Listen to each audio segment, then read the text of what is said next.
మిత్రులారా నమస్తే. నేను మీ ప్రసాదమూర్తి. ఇరాన్కి అమెరికాకి మధ్య యుద్ధం ఎప్పుడు జరుగుతుందో తెలియదు, కానీ ఏ క్షణానైనా జరగవచ్చు. ఇరాక్లో మాదిరిగా, ఆఫ్ఘనిస్తాన్ మాదిరిగా, లేదంటే మొన్నటికి మొన్న వెనిజులా మీద చేసినటువంటి అమెరికా ట్రంప్ చేసినటువంటి దాడి మాదిరిగా ఇరాన్ మీద అంత సునాయాసంగా అమెరికా తన కబ్జా జమాయించలేదు అనేటటువంటిది మనకు అర్థమైంది. కారణాలు కూడా మనకు తెలుసు. ఈ వీడియోలో మనం చెప్పుకోవాల్సింది ఏమిటంటే, ఇరాన్ అమెరికా మధ్య వార్ జరుగుతుంది. అది ఏ క్షణానైనా జరగవచ్చు, ఏ రూపంలో జరగవచ్చు అనేటటువంటిది కూడా ప్రపంచవ్యాప్తంగా మీడియా అంతా కూడా అంచనాలు వేస్తున్నారు. అయితే ప్రస్తుతం ఇప్పుడు ఏ స్థితిలో ఉంది ఇరాన్ అమెరికా మధ్య టెన్షన్ అనేటటువంటిది ఏ స్థితిలో ఉంది అనేటటువంటిది ఈ వీడియోలో 2-3 పాయింట్స్ మనం మాట్లాడుకోవాలి. ఇక్కడ ఏమిటంటే, ముందు అమెరికాకి ఇరాన్కి మధ్య ఒక సైకలాజికల్ వార్ జరుగుతుందండి, ఇన్ఫర్మేషన్ వార్ జరుగుతుందండి. ఇది మనం గమనించాలి. అయితే ఈ సైకలాజికల్ అండ్ ఇన్ఫర్మేషన్ వార్ అనేటటువంటిది ఏ రూపంలో ఉంది, ఎలా ఉంది అనేది తెలుసుకుందాము ఈ వీడియోలో. అలాగే దీని తెర వెనక కేవలం ఈ సైకలాజికల్ వార్తోనూ ఇన్ఫర్మేషన్ వార్తోనూ ఆగిపోయేటటువంటి పరిస్థితి లేదు. ఎవరి ప్రయత్నాలు వాళ్ళు చేస్తున్నారు. అంటే మనం సినిమాలో, పాత సినిమాల్లో యుద్ధ సీన్లు చూసామే, వాళ్ళ సైన్యాలు అటు నుంచి, వీళ్ళ సైన్యాలు ఇటు నుంచి మోహరించి ఉండడం, ముందుకు జరగడం. సో ఇప్పుడు యుద్ధం అనేటటువంటిది ఏమిటయ్యా అంటే, అతి భయానకమైనటువంటి అణు ఆయుధాలు, వార్షిప్స్, జెట్ ఫ్లైట్స్, ఇవన్నీ కూడా కేంద్రీకరించడం, ఒకానొక ప్లేస్లోకి కేంద్రీకరించడం, ఒకరి సమీపంలోకి ఒకరు రావడం, అది కూడా ఒక పక్కన జరుగుతుంది. ఇరాన్ తాను చేసే ప్రయత్నాలు తాను చేస్తుంది, వీళ్ళు చేసేటటువంటి అమెరికా చేసే ప్రయత్నాలు వీళ్ళు చేస్తున్నారు. అయితే సైకలాజికల్ వార్ ఏమిటయా అంటే, చాలా భీషణంగా నువ్వా నేనా కాసుకో అన్నట్టుగా ఉంది వ్యవహారం. నిన్ననే అమెరికా అధ్యక్షుడు ట్రంప్ ఒక మాట అన్నాడు. అదేమిటయ్యా అంటే, నన్ను చంపడానికి ఇరాన్ ప్రయత్నం చేస్తుంది, నన్ను చంపడానికి ఇరాన్ కానీ ప్రయత్నం చేస్తే, అదే కానీ జరిగితే ఇరాన్ మొత్తం ఈ భూమి మీద లేకుండా వెళ్ళిపోతుంది. We will wipe Iran off the face of this earth అన్నాడు. మొత్తం మట్టిలో కలిపి పాడేస్తామని చెప్పేసి అతను చెప్పాడనమాట. సో ఈ ఎంత సీరియస్ వ్యవహారం చూడండి. అంటే ట్రంప్ ఏ దేశంలోనైనా సరే అధ్యక్షుడిని ఎత్తుకుపోవచ్చు, ఉరి తీసేయచ్చు, ఆయన ఏదైనా చేయొచ్చు. అమెరికాలో ఏ పప్పులైనా ఉడుకుతాయి, అమెరికా పప్పులు ప్రపంచంలో ఎక్కడైనా ఉడుకుతాయని చెప్పి అనుకోవచ్చు. కానీ ఇరాన్ దగ్గరికి వచ్చేటప్పటికి టోన్ మారింది. ట్రంప్ ఏమంటున్నా అంటే, నన్ను చంపే ప్రయత్నాలు ఇరాన్ చేస్తుందని. అంటే అగ్ర రాజ్యాధినేత అంత అహంకారంతో ఉన్నాడు, ఎవరైనా నా చెప్పు చేతల్లో ఉండాలనుకునేటువంటి మనిషి ఇప్పుడు ఇరాన్ను నన్ను చంపే ప్రయత్నం చేస్తుందనే దశకి వచ్చాడంటే లోపల ఏదో భయం పట్టుకునే ఉంది కదా. ఒక విషయం గుర్తుపెట్టుకోండి మీరు, అధ్యక్షుడు కాకముందు ఎన్నికల ప్రచారంలో ఉండగా ట్రంప్ మీద దాడి జరిగింది. ఒక బుల్లెట్ ఆయన చెవి మీదుగా దూసుకుపోయింది, గుర్తుంది కదా. అది మొత్తం వెస్ట్రన్ మీడియా అంతా కూడా, ఇజ్రాయెల్ మీడియా, వీళ్ళందరూ కూడా చేసింది ఏమిటంటే ఇరాన్ చేయించింది ఆ దాడి అని అన్నారు. కానీ దానికి సాక్ష్యాధారాలు ఏమీ దొరకలేదు, అది అలాగ అయిపోయింది. కానీ ఇప్పుడు ఇరాన్ తనని చంపడానికి ప్రయత్నం చేస్తుంది. అది కానీ ఏ ప్రయత్నం చేసినా అలాంటిది జరిగితే ఇరాన్ని ఈ భూమి మీద మొత్తం ఈ మ్యాప్లో లేకుండా చేసి పడేస్తాం, ఈ గ్లోబ్ మీద లేకుండా చేసి పడేస్తామని అన్నాడు. అయితే దీనికి అలీ ఖమనై ఇరాన్ సుప్రీం లీడర్ స్పందించాడు. వెంటనే స్పందించి ఏమన్నాడంటే ఒకటే మాట అన్నాడు, ఖబర్దార్ ట్రంప్, నీ హద్దులో నువ్వు ఉండు, ఎందుకంటే నీ దేశం మా రాడార్లో ఉంది. మా రాడార్లో ఉంది అంటే ఏమిటి, దాని అర్థం ఏమిటయా అంటే, మా రాడార్ రేంజ్లో ఉంది. వాళ్ళ దగ్గర హైపర్సోనిక్ మిసైల్స్ ఉన్నాయి. హైపర్సోనిక్ మిసైల్స్ ఎంత రేంజ్లో ఉంటాయో, అవి ఎంత వేగంగా ఉంటాయో, అవి హిట్ చేసే రేంజ్లో అమెరికా ఉంది అని ఆయన హెచ్చరిక అన్నమాట. చూసుకోండి, 2 దేశాల నాయకులు ఇక నువ్వెంత అంటే నువ్వెంత, రా కాసుకో చూసుకుందాం అనేటటువంటి స్థితికి వచ్చేశారు. కేవలం ఖమేనీ కాదు, ఆ ఇరాన్ దేశ అధ్యక్షుడు పెజెష్కియా ఆయన కూడా ఇంతకు ముందే 2 రోజుల ముందే ఆయన కూడా ఒక హెచ్చరిక చేశాడు.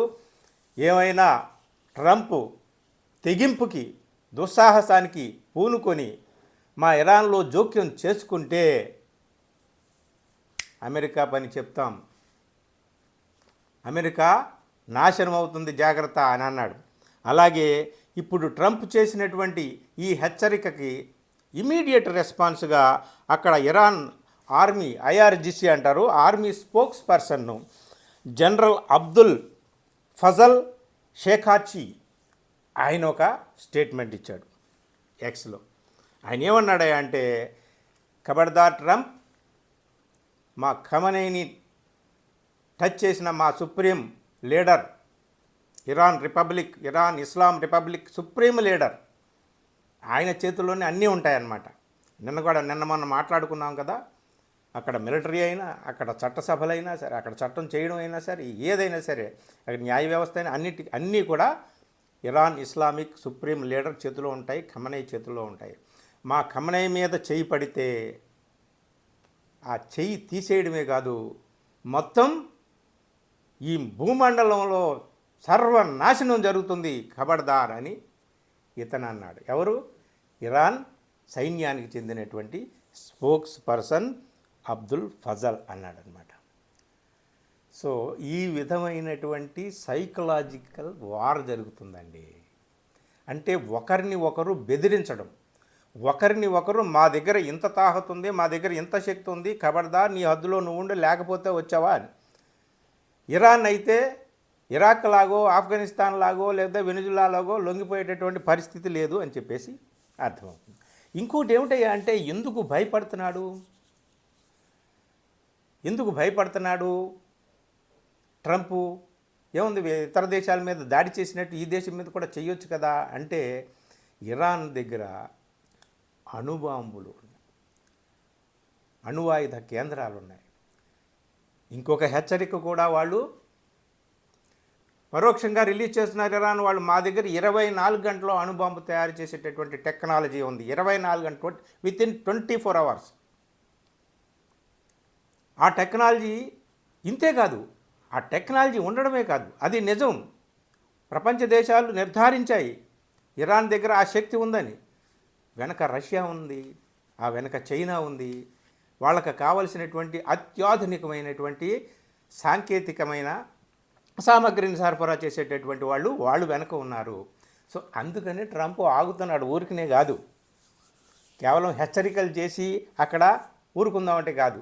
ఆల్రెడీ ఇరాన్లో వాళ్ళు చేయాల్సినటువంటి పనులన్నీ చేశారు. ఏం చేశారు? ప్రజల్ని రకరకాలుగా రెచ్చగొట్టారు. నిజంగా ప్రజల్లో అక్కడ ఎంత అన్రెస్ట్ ఉందంటే, నిజంగానే అక్కడ ఆర్థికపరమైనటువంటి అభివృద్ధి కుంటుపడింది, ట్యాక్సులు పెరిగాయి, దారిద్ర్యం పెరుగుతుంది, నిరుద్యోగం పెరుగుతుంది, దీనికి అన్రెస్ట్ అక్కడ ఉంది. కానీ అన్ని వేల మంది చనిపోవడానికి కారణం అమెరికానే. అలాగే రజా పెహల్వి షా కుటుంబానికి చెందినటువంటి వారసుడు అమెరికాని వెనక నుండి తోస్తున్నాడు. ఇరాన్ మీద దాడి చేస్తే, ఎవరు దాడి చేసినా సరే వాళ్ళతో నేను స్నేహంగా ఉంటాను. ఈవెన్ ఇజ్రాయెల్తో కూడా, ఇజ్రాయెల్కి ఇరాన్కి మధ్య పచ్చగడ్డి వేస్తే బగ్గుమంటుంది. ఇరాన్ లోపల ఉన్నటువంటి ఎన్నో అవకతవకలు ఇజ్రాయెల్ కూడా కారణం, ఇజ్రాయెల్ గూఢచారీ సంస్థ కారణము డైరెక్ట్గా. ఇప్పుడు ట్రంప్ని వీళ్ళు ఇరాన్ వాళ్ళు ఏం చేస్తారో లేదో తెలియదు, కానీ ఇజ్రాయెల్ ట్రంప్ కలిసి ఇరాన్లో చాలామందిని హత్య చేయించారు, సైనికాధికారులు. అలాగే ఖమేనీకి చాలా దగ్గరగా ఉన్నటువంటి చాలామంది పొలిటీషియన్స్, కీలకమైనటువంటి వ్యక్తులు, వాళ్ళ పేర్లని అవసరం లేదు కానీ చాలామందిని హత్య చేయించారు. డే లైట్ మర్డర్స్ జరిగినాయి. వాటన్నిటి వెనుక అమెరికా ఉంది, ఇజ్రాయెల్ ఉంది. సో ఇవన్నీ కూడా ఉన్నాయి. అయితే ఇరాన్ని లొంగదీసుకోవడానికి ఒక పక్క ప్రజల్ని రెచ్చగొట్టడము, వేరే దేశాల్లో ఉండి ఆ పెహల్వి దగ్గరికి వద్దాం, రజా పెహల్వి దగ్గరికి వద్దాం. ప్రస్తుతానికి ఈ విధమైనటువంటి సైకలాజికల్ వార్ జరుగుతుందన్నమాట. అంతేకాదు ఇన్ఫర్మేషన్ వార్ కూడా చేస్తుంది. ఆ ఇన్ఫర్మేషన్ వార్ ఏమిటయ్యా అంటే, అక్కడ ప్రజలందరూ తిరుగుబాటు చేసేస్తున్నారు. ఇరాన్లో మొత్తం ఖమేనీకి వ్యతిరేకంగా టోటల్ ప్రజానీకం వ్యతిరేకంగా ఉన్నారు. అంతేకాదు అక్కడ గతంలో పనిచేసినటువంటి రాష్ట్రపతిగా పనిచేసినటువంటి విదేశాంగ మంత్రిగా పనిచేసినటువంటి వాళ్ళని ఇద్దరిని అరెస్ట్ చేశారు, వాళ్ళని జైల్లో పెట్టారు, అది ఇది అని చెప్పేసి వెస్ట్రన్ మీడియా రకరకాలుగా ప్రచారాలు చేస్తుందన్నమాట. This is informational war. So ఈ సమాచార యుద్ధం అనేటటువంటిది ఈ విధంగా చేస్తున్నారు. వాస్తవానికి చూస్తే వాళ్ళిద్దరిని అరెస్ట్ చేశారా అంటే వాస్తవానికి అక్కడ ప్రభుత్వానికి అనుకూలంగా జరిగినటువంటి ప్రొటెస్టుల్లో వాళ్ళు కూడా కనిపించారని చెప్పి ఒక పక్క వార్తలు మనకు వస్తున్నాయి. కొద్దో గొప్ప ఇండిపెండెంట్ మీడియా ఉండడం వల్ల ఇట్లాంటివి వస్తున్నాయి అన్నమాట. Western media, America backed media అంతా కూడా ఏమిటాయి అంటే మొత్తం ఇరాన్ అంతా కూడా భూకంపం వచ్చినట్టు కదిలిపోయింది, అతలాకుతలం అయిపోయింది, అగ్ని జ్వాలలు రగిలిపోతున్నాయి, ప్రజలందరూ కూడా ఖమనైకి వ్యతిరేకంగా ఉన్నారు అని. కానీ ఖమనై చెప్పేది ఏమిటాయంటే అవన్నీ కూడా అమెరికా చేయిస్తున్నటువంటిది. వాళ్ళు ఇస్తున్నటువంటి సమాచారం ప్రకారం, ఇరాన్ మీడియా ఇస్తున్నటువంటి సమాచారం కానీ, చైనా ఇస్తున్నటువంటి సమాచారం కానీ, రష్యా ఇస్తున్నటువంటి సమాచారం కానీ, ఇదంతా కూడా అమెరికా రెచ్చగొట్టి చేయించింది అక్కడ అని చెప్పేసి జరుగుతుంది. ఏది ఏమైనా అక్కడ కొన్ని వేల మంది చనిపోయారు, అది వేరే విషయం. సో ఈ విధమైనటువంటి సైకలాజికల్ వార్ వీళ్ళ మధ్య జరుగుతుంది. అలాగే ఇన్ఫర్మేషన్ వార్ కూడా జరుగుతుంది. ఇన్ఫర్మేషన్ ఏమిటాయా అంటే ఇదిగో అక్కడంతా కూడా ఇలా అయిపోయింది, అతలాకుతలం అయిపోయింది అనేటటువంటిది, అక్కడ మంత్రులు ఆ ఖమనైకి దగ్గరగా ఉన్నటువంటి వాళ్ళు కూడా వ్యతిరేకమైపోయారు అని చెప్పేసి. ఇంకోటి ఏమిటి అంటే ఈ రజా షా పెహల్వీ ఉన్నాడు కదా, షా డైనాస్టీ వారసుడు, ఆయన క్రౌన్ ప్రిన్స్ అని కూడా అంటారు. ఆ షా, ఆ లాస్ట్ షా ఇరాన్ని వదిలి పారిపోయేటప్పటికీ అతని వయసు 20 సంవత్సరాలు కూడా ఉండదు. ఇప్పుడు 65 సంవత్సరాలు, 45 సంవత్సరాలు బయటే ఉన్నాడు. ఇప్పుడు అతను నేను ఇరాన్ని ఉద్ధరిస్తాను అని అంటున్నాడు, ప్రజలకు ఏదో చెప్తున్నాడు. అక్కడ ఎవరు ఆఖరికి ఇరాన్ మీద ఎవరు బాంబు వేసినా వాళ్ళతో నేను స్నేహం చేస్తానండి. ఇదేం దేశభక్తి మనకు అర్థం కాదు. అతనికి గద్దీ కావాలి, ఇరాన్ శ్మశానం అయిపోయినా సరే అక్కడికి పోయి ఆ సింహాసనం మీద తాను కూర్చోవాలని చెప్పి రజా షా పెహల్వీ కోరుకుంటున్నాడు. ట్రంప్ వెనకాల ఉన్నాడు, ట్రంప్ని రెచ్చగొడుతున్నాడు. సరే ఇదంతా అవుతుందన్నమాట. ఏం జరుగుతుంది ఏమిటనేటటువంటిది, అతను ఇరాన్లోకి ఎంటర్ అవ్వగలడా, ఖమనై ప్రభుత్వం కూలిపోతుందా, అదంతా మనకు తెలియదు. ప్రస్తుతానికి ఈ విధమైనటువంటిది జరుగుతుంది. ఎవరి ప్రయత్నాల్లో వాళ్ళు ఉన్నారండి. ఇంకోటి ఏంటంటే ఇమీడియట్గా యుద్ధం ఎందుకు చేయట్లేదంటే మనకు తెలుసు కదా, ఇరాన్ దగ్గర ఉన్నటువంటి హైపర్సోనిక్ మిసైల్స్ అని. సమాచారంలో ఇంకొకటి ఏమిటి, ఈ అమెరికా ఎన్ని రకాలుగా వెస్ట్రన్ మీడియా సమాచారం చేస్తున్నా అమెరికాని కట్టడిలో ఉంచడానికి ఇరాన్ కూడా తాము 24 గంటలో అణుబాంబుని చెయ్యగలము, అమెరికాని ఎక్కడున్నా సరే, అమెరికా ఎయిర్ బేసెస్ ఏవైతే ఉన్నాయో మిడిల్ ఈస్ట్లో వాటిని అన్నింటినీ కూడా వితిన్ మినిట్స్ టార్గెట్ చేసి ధ్వంసం చేయగలము అనేటటువంటి ఒక సిగ్నల్ అయితే, సమాచారం అయితే ఇరాన్ కూడా స్ప్రెడ్ చేస్తుంది. అందుకని వెనక్కి తగ్గుతున్నాడు అనమాట. ఈ నేపథ్యంలో ఏం జరుగుతుంది, ఒక పక్క ఇరాన్ తన ప్రయత్నాలన్నీ ఎక్కడెక్కడ లెబనాన్ కానీ, సిరియా కానీ, ఇరాక్ కానీ, పాలస్తీనా కానీ అన్ని చోట్ల ఇజ్రాయెల్ని చుట్టుముట్టేసింది ఆల్రెడీ ఇరాన్. ఇంకొకటి అమెరికా ఎయిర్ బేసెస్ అన్నింటినీ కూడా చుట్టుముట్టేసింది. ఈ ప్రయత్నాల్లో ఎక్కడ కూడా ఒక్క క్షణం తీరిక లేకుండా ఇరాన్ తన పని తాను చేసుకుంటూ వెళ్తుంది. అమెరికా కూడా జార్జ్ బుష్ వార్షిప్ని కానీ, అబ్రహాం లింకన్ వార్షిప్, మెయిన్గా అబ్రహాం లింకన్ వార్షిప్ చాలా కీలకమైంది. న్యూక్లియర్ ఫ్లైట్స్ని, అవి న్యూక్లియర్ వార్ హెడ్స్ని క్యారీ చేసేటటువంటి వార్షిప్ అనమాట. అది మిడిల్ ఈస్ట్కి దగ్గరగా, మిడిల్ ఈస్ట్కి వెళ్ళిపోతుంది, ఇరాన్కి సమీపంగా అది వెళ్తుంది. ఇంకొక 2 రోజుల్లో అది వెళ్తుంది. ఇంకొక డెవలప్మెంట్ ఏమిటి అంటే మొత్తం ఫైటర్ జెట్స్, ఒక పెద్ద ఫ్లీట్ నిన్న అమెరికా నుంచి మిడిల్ ఈస్ట్ వైపు బయలుదేరిందండి. ఫ్లీట్ అంటే అనేక ఫైటర్ జెట్స్ సమూహం అన్నమాట. అది కూడా వీడియో లీక్ అయింది. వీడియో లీక్ అయింది ఊరికి లీక్ ఎవరో లీక్ చేయడం కాదు, కావాలని అమెరికానే లీక్ చేస్తుంది అన్నమాట. ఇదిగో మేము తయారుగా ఉన్నామని.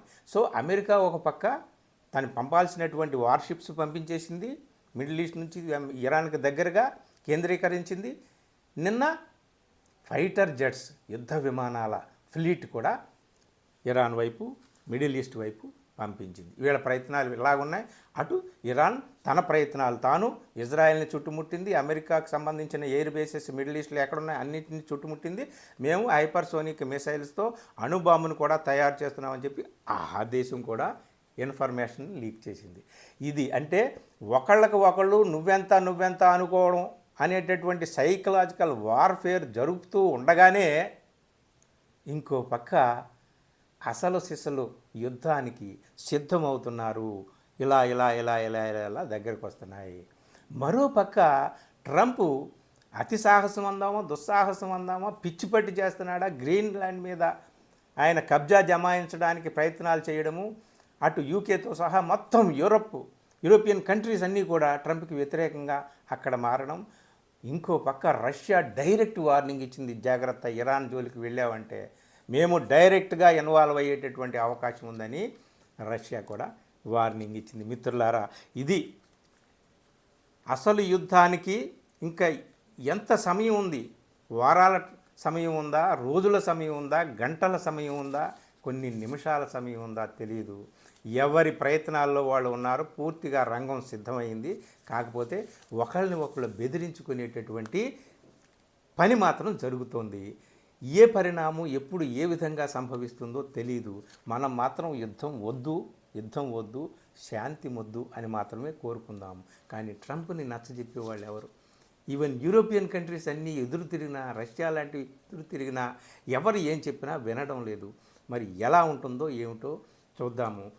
ఎప్పుడూ మనం ఒకటే మాట చెప్తాం, ఈ రోజుల్లో అణ్వాయుధాల కాలంలో 2 అణ్వాయుధ దేశాల మధ్య యుద్ధం అంటే కేవలం ఆ 2 దేశాలకే పరిమితం కాదు, మొత్తం ప్రపంచవ్యాప్తంగా దాని ప్రభావం ఉంటుంది.